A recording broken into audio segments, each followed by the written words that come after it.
Usually when we look at major historical conflicts, there is this deeply ingrained expectation of a clean, definitive ending. Like, we always see the hero defeat the Dark Lord. Right, the big climactic moment. Exactly. Mm. There's the massive final battle, the blinding flash of light, the enemy collapses, and the crowds just erupt into tears of joy. The dust settles, and we assume, everything is fine now. The credits roll. Yeah, the story's over. And this is what we're getting into today. What happens on day one of peace? Like, how do you actually clean up a completely fractured society? Well, defeating a tyrant is, truthfully, only a fraction of the actual battle. I mean, the physical destruction of a battlefield is incredibly obvious, right? But the institutional destruction, that is the real crisis. Oh, for sure. You are left with a government in absolute shambles, a totally compromised legal system, and an intensely traumatized civilian population. Yeah. Dismantling the tyrant's underlying ideology and replacing it with a functioning, equitable system that is the incredibly unglamorous, agonizing work of peace. Welcome to this Deep Dive. Today we are exploring the direct aftermath of the Second Wizarding War, specifically looking at that post-Battle of Hogwarts era. It's such a fascinating period. It really is. And the mission of our conversation today is to look right past those immediate victory celebrations. We are examining the incredibly difficult systemic work of how a deeply broken society managed to, rebuild its government, reform its corrupted institutions, and actually heal its next generation. Because the transition from a wartime resistance to a peacetime governing body, it requires a completely different skill set. Right. You're no longer just fighting against something. You have to build something that people actually trust. Okay, let's unpack this, because to build something new, you first have to clear out the rot. And the Ministry of Magic wasn't just, briefly hijacked by bad actors during the final year of the war. Oh, no, not at all. Fundamentally structurally broken long before that. For years, it had governed through fear, cruelty, denial, and just absolute secrecy. Yeah, the foundation was entirely compromised. It really reminds me of buying a house that has severe structural termite damage. No, I like that analogy. Yeah, because you can't just sweep up the dust, slap a fresh coat of paint on the walls, and call it renovated. You have to rip out the bad wood entirely, down to the very studs, or the house will eventually just collapse on you again. That is exactly it. And in this case, the bad wood wasn't just the personnel, it was the actual legal framework. You couldn't simply place new individuals at the old desks. You had to completely redefine what those desks were used for. Right, so where do they even start? Well, the very first structural change was the appointment of Kingsley Shacklebolt. He steps in as the temporary Minister for Magic, a role that, quickly becomes permanent because a transitional government desperately requires a figurehead who lacks any ties to the previous regime's corruption. Which makes total sense. I mean, Kingsley had proven himself as a highly capable auror and a core member of the resistance. Yeah. But what strikes me is his universal respect across wildly different, often conflicting corners of society. Yeah, he was uniquely positioned. He really was. He didn't carry the vanity of Cornelius Fudge or the aggressive, sort of blind incompetence of Rufus Scrimgeour. His priority was dismantling discriminatory policies, taking equality from empty political rhetoric to actual enforceable legislation. And true equality in a post-war society requires real accountability. Transitional justice is incredibly delicate. If you look at the aftermath of the First Wizarding War, the justice system entirely failed the public. Oh, totally. It was a disaster. Exactly. Individuals like Lucius Malfoy utilized massive wealth and political leverage to just slip right back into high society. By claiming they were acting under the Imperious Curse, right? Yes, and the establishment accepted those lies because it was just easier than prosecuting the elite. It was convenient. But the new administration couldn't afford to repeat that mistake. From what I understand, Kingsley's ministry actively hunted down surviving Death Eaters. They absolutely did. The trials were swift, and a massive number of them were imprisoned.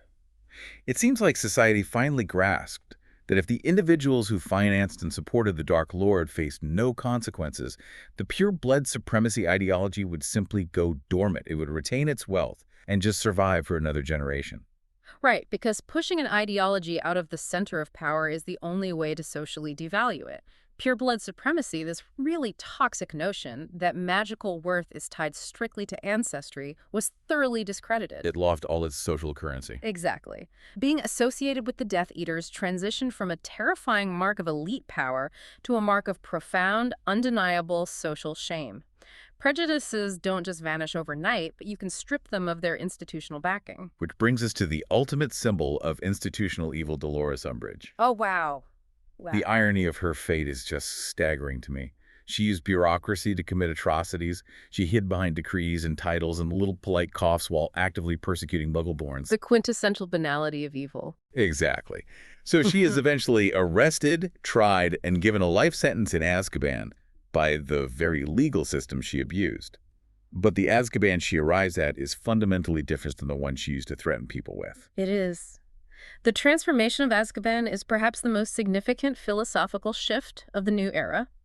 Kingsley Shacklebolt makes the monumental decision to remove the Dementors from the prison entirely. Which is huge. It is massive. He replaces them with trained aurors and strong protective wards. You know, on paper, someone might look at that and think, well, okay, they just swapped out the security guards. Yeah. But if you understand what Dementors actually are, this is a massive human rights reform. Oh, absolutely. Because these are creatures that literally drain hope, happiness, and sanity. They force you to relive your worst memories until you just lose your mind. Yeah, relying on them for prison security was state-sanctioned psychological torture. It told you everything you needed to know about the old ministry's reliance on terror to maintain control. Removing them was the government explicitly declaring that it would no longer govern through despair. Wow. It transitioned Azkaban from a literal black hole of psychological destruction into an actual functional penal institution. So the bad actors are cleared out, the Dementors are gone, the termites are removed. Once that foundation is stripped down to the studs, who steps in to rebuild the walls? Well, the historical records show a pretty seamless transition from punishing the old guard to empowering the youth who actually fought the war on the front lines. Right. Like Harry Potter joining the Auror office and eventually becoming head Auror. Yes. His instinct was always to move toward the threat. After enduring what he did, retreating to a quiet life would have been entirely justified. Oh, I don't think anyone would have blamed him if he just went and hid on an island somewhere. Nobody would have blamed him. But Harry possessed more real-world experience facing dark magic than most fully trained adult wizards. He understood the psychological profile of dark wizards, and more importantly, he understood the catastrophic cost of a government ignoring early warning signs. That makes sense. But I have to offer a little pushback here, though. Okay, sure. Let's hear it. Is it a bit wild to you that teenagers without formal qualifications were instantly handed top-tier law enforcement jobs? I mean, Harry didn't even finish his NEWTs. That is true, he didn't. Right. If you're trying to rebuild a legitimate government, shouldn't there be a standard diploma required for the head of the Auror department? Or does practical frontline experience fighting a Dark Lord completely trump an academic piece of paper? It is a totally valid critique, and it highlights a very conscious choice by the reformed ministry. They decided to value proven competence over empty bureaucracy. Okay, I can see that. Because the old ministry worshipped academic credentials and bureaucratic procedures, and it led directly to their violent overthrow. Harry's practical experience navigating complex, high-stakes combat was simply undeniable. However, not everyone in that generation abandoned formal education. Hermione Granger provides a brilliant contrast. Of course. Hermione is the only one of the main trio to actually return to Hogwarts and finish her NEWTs, which is so perfectly in character for her. It really is. She always possessed the instincts of a structural reformer. Look at her approach to change. Instead of policing the peace from the outside like Harry, she enters the machinery of the ministry itself. Right, she goes into the system. She joins magical law enforcement. She methodically dismantles the old discriminatory laws from within the bureaucracy, fighting for marginalized beings, especially her longstanding advocacy for house elves. Which she had been doing since she was a student. Exactly. And she eventually ascends to Minister for Magic. It's just the perfect evolution. She ends up running the country, not out of a desire for dominance, but because she is genuinely the most qualified administrator alive. Absolutely. And then you look at Ron. He briefly joins the Aurors to help stabilize the immediate post-war chaos, but then he leaves that highly prestigious law enforcement path to help his brother George run Weasley's Wizard Wheezes. What's fascinating here is how Ron's career pivot is sometimes misread as a lack of ambition or, a failure to keep up with Harry and Hermione. Oh, I hate that interpretation. Me too. Because it was the exact opposite. It was a profound act of emotional intelligence and healing. George had just lost his twin brother, Fred. Yeah. Ron leaving the ministry was about showing up for his grieving family. He actively chose to sustain his family's creation, valuing humor and connection over societal status. It proves that rebuilding society wasn't just about passing laws. It was about individuals prioritizing their mental health and their communities. Yes, exactly. But the institutional overhaul couldn't stop at the ministry. If you are trying to prevent future radicalization, the press has to go through a massive reckoning. The Daily Prophet underwent severe editorial reform. They had to. If you consider the media landscape they were operating in, the public had essentially been gaslit for over a year. Totally gaslit. The Prophet had functioned as a state propaganda arm, spreading ministry denial, smearing truth-tellers as unstable, and prioritizing official narratives over objective reality.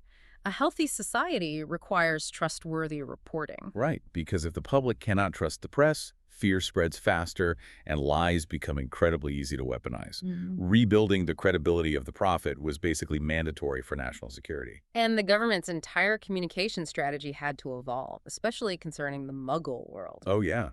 They established much closer cooperation with the Muggle Prime Minister, didn't they? They did. The previous era treated the non-magical government as an afterthought, tossing them a warning only when a crisis boiled over. But the new ministry realized that managing a hidden society requires actual diplomatic communication. I mean, you can't have random bridge collapses and giant attacks and expect Muggle authorities to just ignore the collateral damage. Exactly. The shift moved from isolation and denial to shared responsibility, and that philosophy of inclusion was applied inward as well. Oh, so? Well, for generations, power in the magical world was exclusively human. Goblins were heavily distrusted, centaurs were marginalized, and house elves were exploited. Post-war, the ministry recognized that lasting peace couldn't rely on human dominance alone. Though, to be fair, progress was definitely imperfect. Like goblins, for instance, still weren't allowed to use wands, which remained a major point of friction. True. Deeply entrenched systemic hierarchies don't vanish completely in a few years. But opening diplomatic dialogue and shifting the cultural tone toward inclusion was a massive, necessary step. So we've talked about changing laws, fixing the press, and reforming the adult institutions. But how do you change the culture for the youth? If you want to guarantee long-term peace, you have to look at the beating heart of this society, Hogwarts. Hogwarts. Rebuilding the castle physically was a monumental task in itself. I can't even imagine. The school had literally served as a war zone. Ancient architecture was obliterated. Towers were shattered. The fact that the community rallied to have it physically operational within just 4 months is staggering. It requires massive labor and coordination, but it also shows an intense psychological desperation for continuity. They needed the school open to signal to the public that society had not collapsed. And leading that restoration is Minerva McGonagall as headmistress. The perfect choice. The absolute perfect choice. She even moves into Dumbledore's old quarters, which provides a profound visual symbol of stability. She understood that her job wasn't to create a brand new school. It was to guide the existing institution through its collective trauma. And the curriculum finally gets some relief, too. The curse on the Defense Against the Dark Arts position is definitively broken. And History of Magic begins teaching the recent war honestly. That curriculum change is vital. A society that attempts to sweep its darkest chapters under the rug is doomed to repeat them. Exactly. By holding memorial ceremonies and teaching the Wizarding Wars as objective, meaningful history, they equipped the students with the truth. Memory is the best antidote to future tyranny. You also see a massive cultural shift within the student body. There is much greater support for Muggle-born students returning after surviving a regime that actively hunted them. Which was incredibly necessary for them to feel safe. Right. And Slytherin House begins to rehabilitate its reputation. For decades, it was synonymous with blood purity, but the post-war era decoupled those darker ideologies from the house's core traits of ambition and resourcefulness. You simply cannot permanently demonize a quarter of your youth and expect a unified society. And the staffing choices reflected this new era, too. Neville Longbottom's appointment as the herbology professor and eventually head of Gryffindor is incredibly fitting. Oh, I love Neville's arc. Right. He didn't seek out political power or fame in the Auror office. He quietly became the kind of patient, capable educator that students trust implicitly. Okay, here's where it gets really interesting to me. Looking at the post-war timeline, there is this incredibly specific, quirky detail mentioned. Oh, I think I know what you're going to say. The party. Yeah. Hogwarts holds a blooming party, organized by Professor Longbottom to celebrate the blossoming of his Mimbletonia plant. Yes. On the surface, if you were just reading the history, that sounds like the most trivial throwaway event imaginable. But to me, that is the ultimate proof of peace. I completely agree. A society that can pause its day to throw a party for a strange, bubbling, eccentric plant is a society that has finally exhaled. It's the luxury of the mundane. The luxury of the mundane is a beautiful metric for recovery.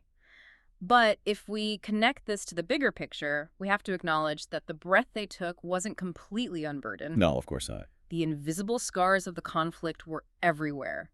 Imagine you are a student returning to Hogwarts that first year.